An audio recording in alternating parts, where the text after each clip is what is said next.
everyone, kamusta po kayong lahat? Sa lahat po ng gusto magpatulong, mag-message lang po kayo dito po sa Miley Tarot. Yan, may admin po tayo dyan para mag-assist po sa inyo. Meron po tayong 24/7. Okay? So, sa mga nagbabayad po OFW, worldwide po tayo. Okay? And then, pwede po kayong mag-online, pwede naman po face-to-face. Kaso nga lang ngayon ang face-to-face po natin ay pinapakancel ko muna through online. Kasi po ay hindi naman po sa amin ang baha, kaso madadaanan ninyo yung baha. Like mga ilang araw na. Pero ngayon kasi ang dinig ko ay pwede ng daanan. So sa mga gustong magpapa face to face, pwede na po yan mga madam ko. Okay? So, yung mga nahihirapan malayo, online po, pwede naman po yon. Okay? May rituals po tayo dyan sa mga balisa, kinakausap po natin ang mga person nyo, kung ano man ang naging problema, ano man yung side niya, and then minsan doon ko talaga pinapaliwanag sa kanya kung ano ba talaga yung problema. Huwag kayong mag-alala kasi hindi niya po tayo malalaman kung sino. Ang akala niya ay kausap niya ang kanyang sarili. Okay? So, yes, pagka ganun po, pag natutulog po yan, kakausapin niya yung sarili niya. Pero ang hindi niya po alam ay ako po yung kausap niya, mga madam ko. Okay, so sa mga wala pong kakayanan magbayad, nagbibigay po ako ng 10 na katao, everyday po yan. So, mag-message lang po kayo kung gusto nyong sumali. So, sa mga hindi po matawagan, ibig sabihin hindi po kayo napili. Kung gusto ko nga lahat talaga, ibigyan kayo ng free reading mga mahal ko. Okay? So, pero kung yung mga nagmamadali po talaga na gusto akong kausapin, gusto nagbabayad na lang po talaga sila. Okay? So, sige lang. I'll do my best naman para sa inyong lahat. Okay, so Queen of Diamonds.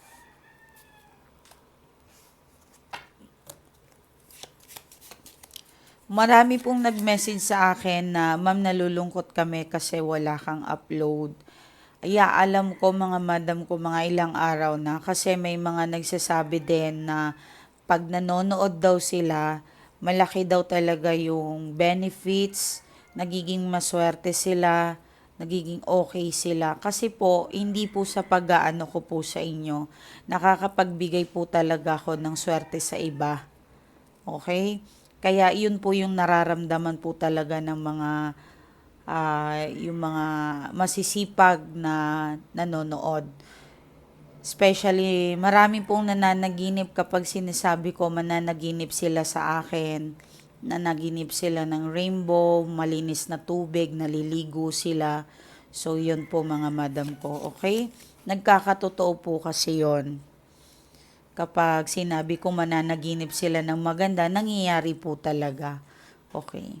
King of Diamonds.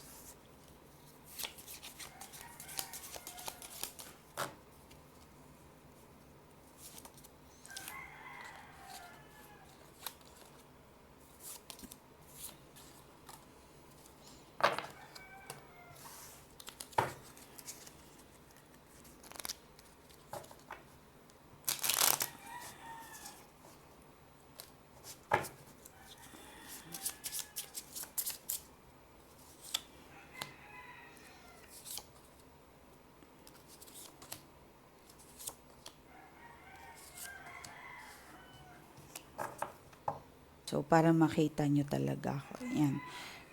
So, Ang long distance relationship ay apektado siya.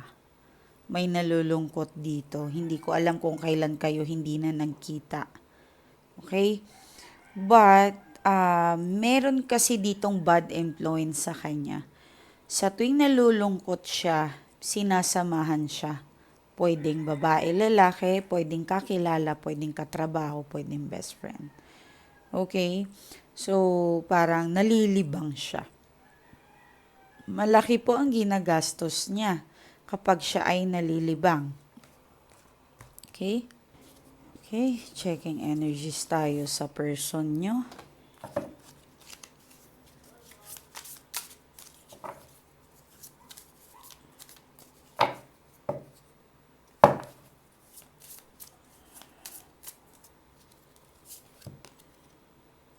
The final gate. Okay? What is the last step before an important change? What must release before you can move forward? Oh. Sa madaling salita, kailangan mong pag-isipan kung paano ka nag-umpisa. Okay, ganito. Isipin nyo yung dating kayo na hirap kayo at paano mo tinutulungan ngayon ang sarili mo para makaalis sa isang bagay na yon. Paano ka naging okay ngayon? Paano mo in-encourage ang sarili mo na umalis dyan sa impyernong buhay na yan hanggang sa nakaalis ka? Okay? I know, masyado siyang heavy yung energy mo. I can feel na parang hirap na hirap ka dahil ba yan sa crisis ngayon? Pwedeng emotional, pwedeng nagsabay-sabay ang problema. Okay? So nakakaramdam ka na parang pinagsarahan ka ng mga pintuan, ng mga pangarap mo. Okay? So, kailangan mo yan buksan. Kailangan mo yan ibalik yung sarili mo sa dati. Just to remind of us, sa tuwing manghihina tayo, isipin natin yung mga kahapon na mas malala pa yung sitwasyon natin. Tapos naging okay po tayo, mga mahal ko. Yun ang gustong sabihin sa'yo ng mga cards mo. Okay? Kailangan mo yan tatagan and kumbaga maging matalino sa mga gagawin po natin. Okay? Okay?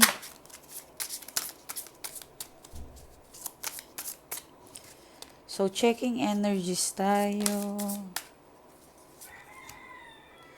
6 of Wands. Oy, ang ganda ng sinabi ng cards ninyo.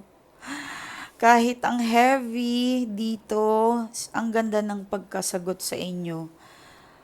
Alam mo bang may tao pang magmamahal sa inyo sa kabila ng nararamdaman yung bigat na yan? Hindi lang to love eh. There's someone na handang tumulong sa'yo. Okay? At totoo yung pagmamahal at concern na nararamdaman niya sa'yo. Maaring hindi mo lang yan nakikita. Maaring nakafocus ka lang sa isang bagay. Okay? Ganda naman nito. Hindi ko alam kung may promotion siyang inaantay, pero parang may something. Pinag-uusapan din ito yung someone, kung sino man to. Okay, tingnan muna natin. Malalim pa yung cards.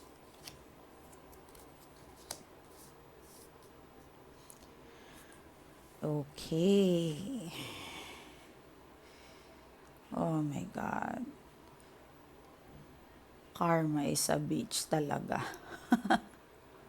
Oo, kasi what goes around comes around.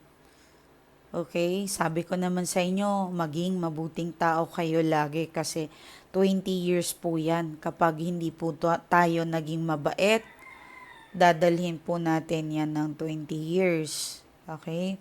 So, may mga iilan dito na dapat pag-isipan ng maayos. Pero nasisense ko naman na malalampasan mo to. I'm sorry, pero may iilan kasi dito na nakakaranas ng break heart.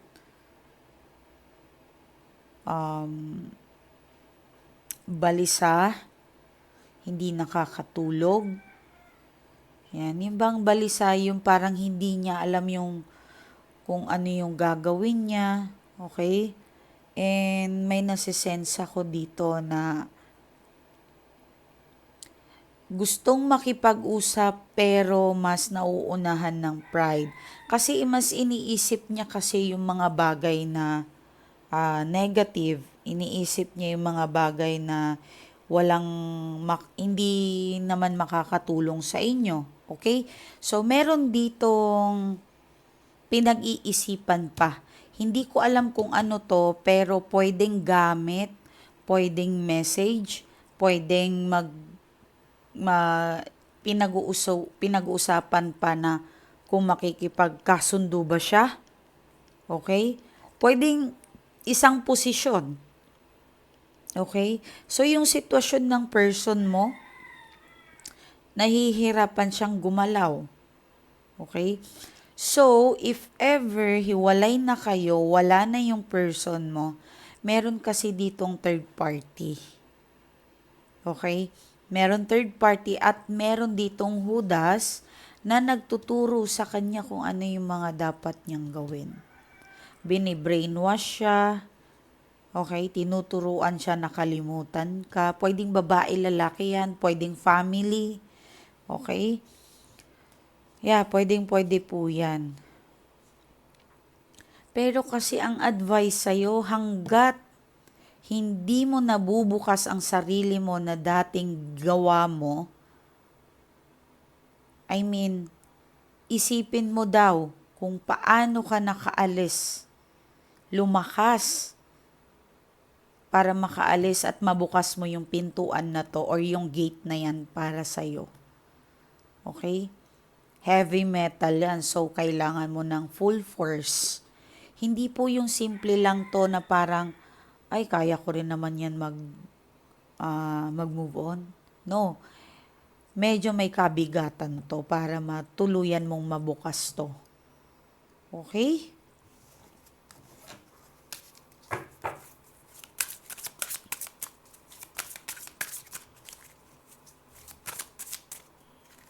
Nasa sa inyo na po yan kung gusto nyong patawarin to.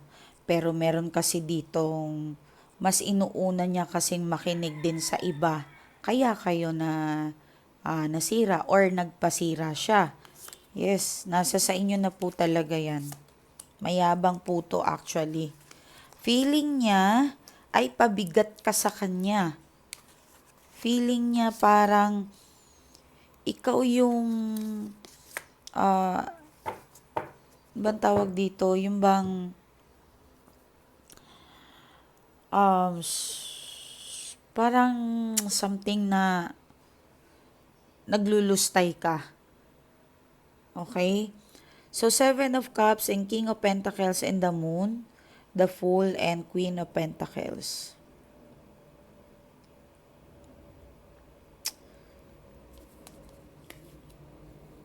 Grabe.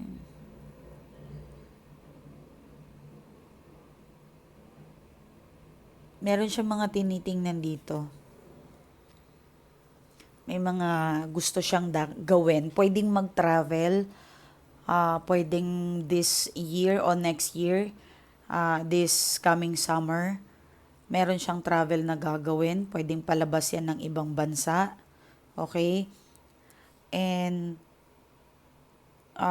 pwedeng ikaw. Pwede, yes. Pwede naman ikaw yan kung pinapangarap mo talaga.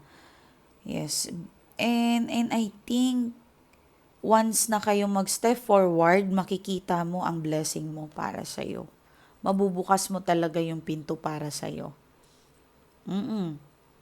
Ang ganda. Ang ganda ng cards nyo. Okay? So, ito yung energy ng person mo. Ikaw to. Okay? You need to take some risk. Kumbaga, take a leap of faith. Kailangan mong subukan. Hindi pwedeng takot ka, hindi pwedeng, kaya ko ba to? Kaya ko ba ganito, etc. O ano man nararamdaman mo, ipagpaliban mo muna daw yan. Kapag naguguluhan po kayo, minsan magpa-reading po kayo, iga-guide ko po kayo. Especially yung mga malalaking nagpapahiram, nagsusugal ng pera o kung ano man, hindi yung sugal na gambling. Sugal na like, hindi mo alam kung mag-i-invest ka ba o ano. Okay, iga-guide ko kayo. Bibili kayo ng bahay, tama bang panahon na pagbili? Alam nyo ma'am, alam nyo mga madam ko, marami pa rin hindi naniniwala sa ghost man. Oo, natatawa ako. Meron akong mga master na, hindi to yung master ko sa Witch ibang master sa Chinese to. Okay? Um, ano to something na ibang mga feng shui expert. So kapag nag-upload sila, nababasa ko pa rin na huwag kayong maniwala sa ghost man, sa ganito.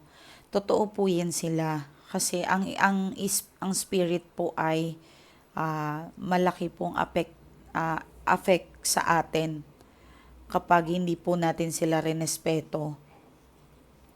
Yan po yung mamalasin tayo. Pwedeng kalusugan, buhay natin, pwedeng financial maapektuhan po yan. Okay, mga madam ko? So, kailangan po talaga, irespeto po natin ang mga spirit, mga kaibigan natin. Okay, mag-alay po kayo, pwedeng sweets, pagkain, pag wala po kayong pera, tubig, yung alak, anything po. Hindi po namimili ang sila. Even the incense, pagkain nila po yan, yung insenso. Matutuwa na po sila kapag nag-insenso ka po sa kanila, mga madam ko. Para ka na pong nag-alay din po yun. Okay? So, magtirik kayo ng kandila, yun. Okay? So, nakakatuwa kasi kailangan mo daw mag-take ng risk. So, kapag nag-take ka ba ng risk, ano bang mangyayari? Malaking pwedeng magkakaroon ka pa ng bahay, marami kang maiipon, makikita mo ang kagandahan ng career mo. Yan yung sabi sa'yo. So, yung energy ng kaperahan mo ay makakabawi ka. I know some of you nakakaranas ng medyo tight, pero bawing-bawi naman to. Okay? After, especially this coming 9 September, di ba yung September 9, kung di ako nagkakamali, talagang marami pong magiging maswerte. Kasi year po yan ng horse.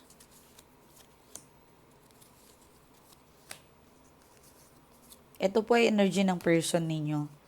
Okay? So, kinakarma yung person mo kasi naman po kasi binabastos kanya. Hindi ko alam kung pinipisikal kanya. Okay? Niloloko. Pinoprotektahan mo lang naman yung sarili mo. Kung meron kang nasabi sa kanyang mali, nasaktan mo siya, pinoprotektahan mo lang naman ang sarili mo. Hindi ko alam kung magta-travel ba talaga to, pero 2 beses lumabas. Okay? Pero nandun pa rin yung kayabangan niya, katakutan niya na baka maapakan mo siya kasi nakikita kanya mukhang growing ka Nabubwisit siya sa tuwing maganda.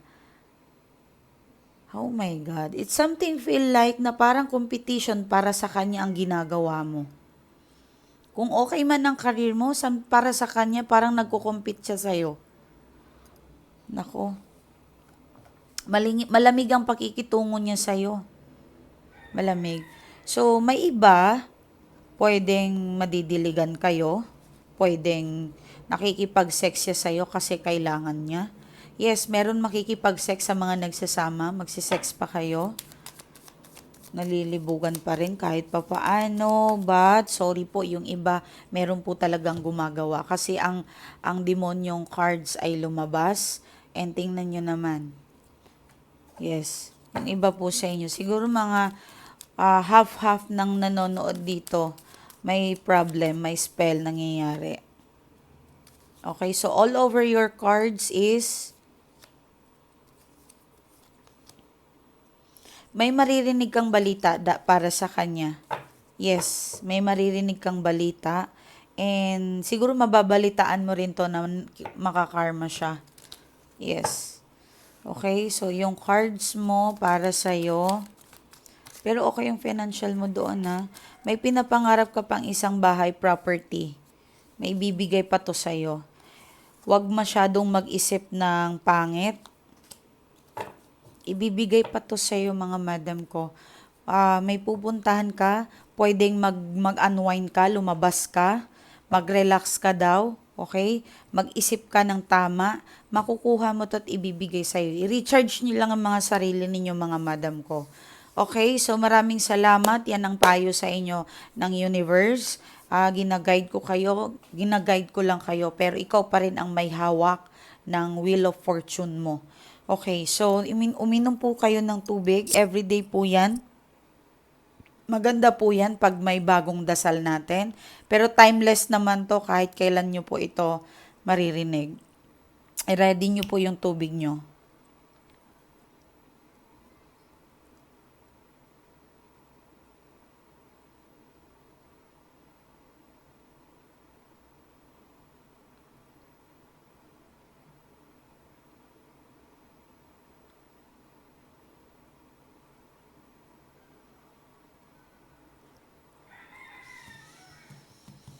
Okay, so pwede nyo po yan ibuhos ngayon sa bahay nyo. Pwede nyo i-offer sa mga kaibigan natin para mas lalo tayong maswerte. Ako po yung nagki-cleansing po ng bahay. Para pumasok ang mga swerte, pwede po kayong magpa-cleanse ng bahay. Okay, so ingat po kayo and maraming salamat. And basahin ko lang po yung mga nagpapasalamat dito. Ma'am, sa sobrang dami po ng blessings na dumating sa buhay ko, gusto ko naman po makabawi sa iyo, ma'am. Nag-iipon para po makapag-money spell dahil legit po talaga ang love spell mo. I love you, ma'am. Nung una pong lumapit ako sa iyo, halos tight pa yung budget ko. Pero hindi ka sumuko sa akin. At sabi mo, if talaga para yan sa akin, bibigay po yan ng Panginoon. Even yung gastos po ng paglapit ko sa iyo, ay talagang binigay yan ng Panginoon. Grabe po, napaka-powerful po talaga ang sinasabi mo, ma'am. Ang sabi mo, alis din ako sa problemang to. Ikaw na lang po ang nagiging gabay ko, ma'am, at naging totoo po yon. Masaya po ako na ibabalita ko po sa iyo, ma'am. Nasa ibang bansa na po ako. Oh my God. Matagal-tagal din po hindi po ako nag-message sa iyo, ma'am, dahil gusto kitang sorpresahin. Maraming salamat, ma'am. At tama po yung sinabi mo na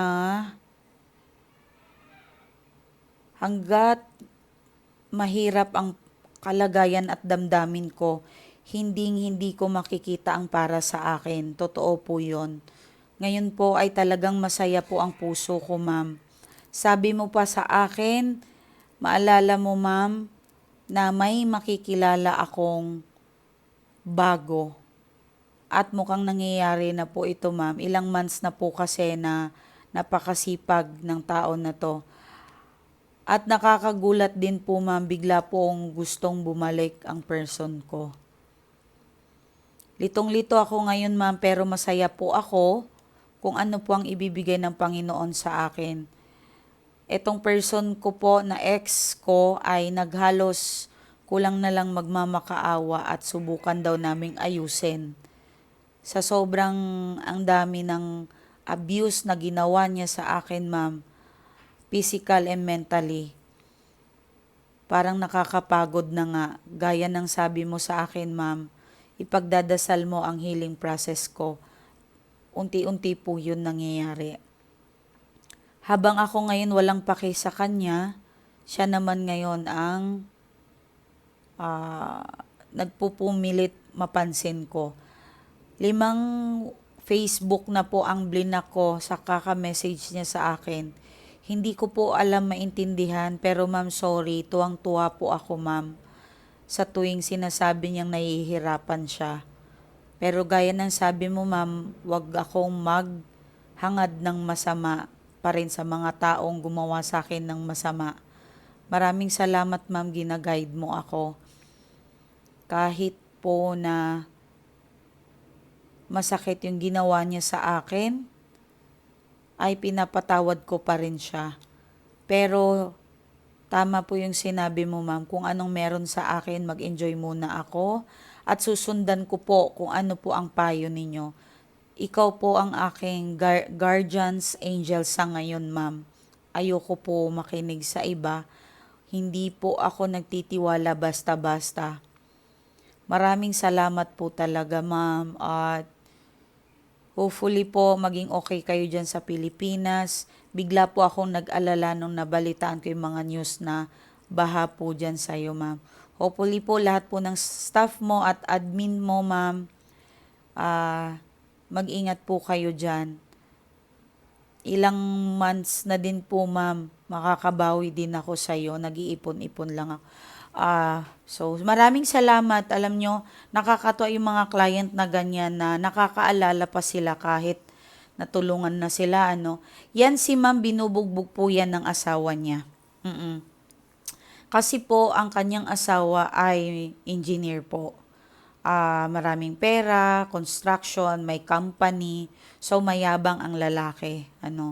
So sa tuwing mainit po yung lalaki, yung ulo ng lalaki, pinagbubuhatan po siya ng kamay. Alam niyo po ba, 8 years po siya nagtiis sa lalaki na yon. So, ang sabi ko sa kanya, actually wala akong pera mga madam ko para itulong sa kanya. Gumawa po ako ng paraan para makalikom sa kanya para matulungan siya. So, sabi ko, ma'am, yan lang ang kaya ko, pero sana ay makatulong sa'yo. So, nang doon na po siya sa ibang bansa. Nasa Europe, bandang Europe po siya. Masaya po talaga ako, Wala pong pamilya yan si ma'am. Wala po siyang kamag-anak dahil ampun po siya. Ang nangyari po, ang nag-ampun sa kanya ay namatay na. Okay? So, wala na po siyang matatakbuhan. Sabi ko sa inyo, yung mga walang kapatid, walang pamilya, nandito po ako. Bukas po ang puso ko. Pwede niyo po akong gawing kapatid para makaalalay po sa inyo. So, maraming salamat ma'am, nakinig ka at hindi ko binabanggit yung mga pangalan ng mga client ko kasi dahil sa privacy nila. Importante po sa akin ang privacy ng client ko, mga madam ko. So, ingat po kayo at Middle East, Europe, Asians, nasaan man kayo. Naway ibigay po sa inyo lahat ng kaligayahan ninyo at makakaalis po kayo dyan sa mahirap na sitwasyon na yan. Okay? Inuutusan ko lahat ng mga anghel sa kalangitan na bantayan niyo ang mga tao na to.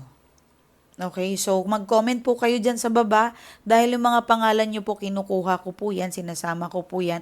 Kung gusto nyo sumama sa pagdasal 2 a.m. in the morning, pwede po. Sumama po kayo. Okay? So, ingat po kayo. Maraming salamat. Bye-bye.